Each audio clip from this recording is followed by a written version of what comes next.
On the banks of the River Thames in the heart of London is a masterpiece of ancient Egyptian engineering and art. A 224-ton granite obelisk, almost 21 metres high, decorated in magnificent Egyptian hieroglyphs and flanked by two enormous sphinxes.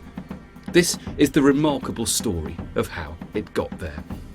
For the Egyptians, obelisks were sacred objects for the sun god Ra. It's thought that the shape symbolised a single ray of sun. They were placed in pairs at the entrances of temples, so that the first and last light of day touched their peaks. The obelisk that became known as Cleopatra's Needle was made around 1450 BC in Heliopolis, in what is now a part of Cairo.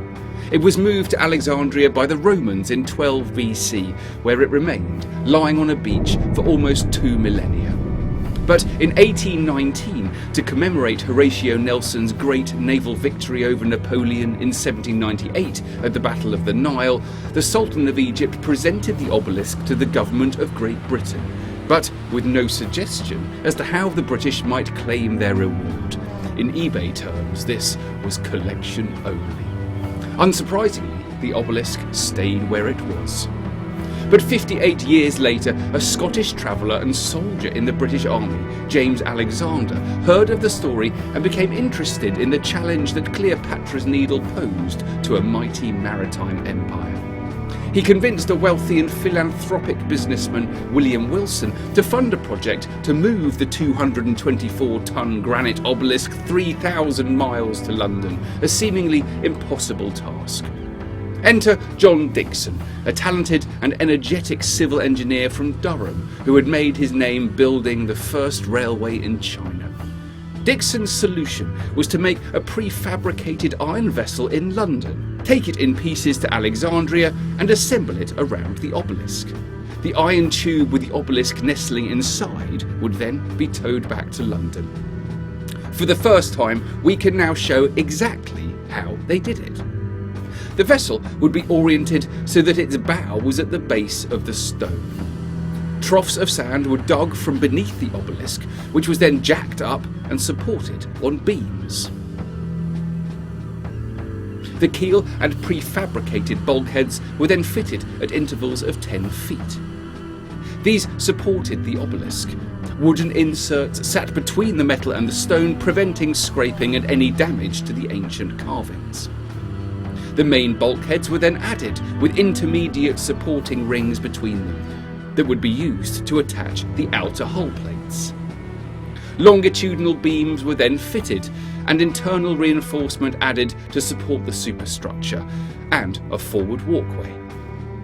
Owing to her unusual and irregularly weighted cargo, 30 tons of stone ballast were enclosed in the bilges to help with her seagoing stability.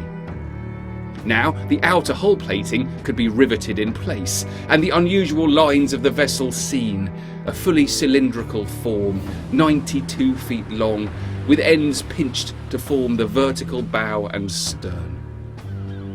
Once completed, the cylinder ship with the obelisk inside was rolled down the beach and into the water, an ingenious launching. She was taken in tow to an Egyptian Admiralty dry dock, where the cabin for her intrepid crew and her superstructure were fitted.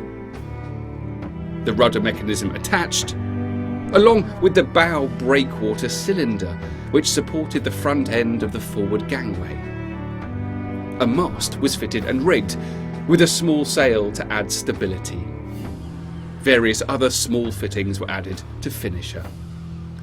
When fitting out was complete, she drew 9 feet of water, and her weight, including the obelisk, was an immense 270 tons. A steam paddle tug was commissioned to tow her back to London. On the 8th of September 1877, Cleopatra was towed from her construction beach to Alexandria, where she met Olga. And on 21st of September, the unlikely pair set off. On the 29th, they called in at Algiers for coal. On the 8th of October, they arrived in Gibraltar.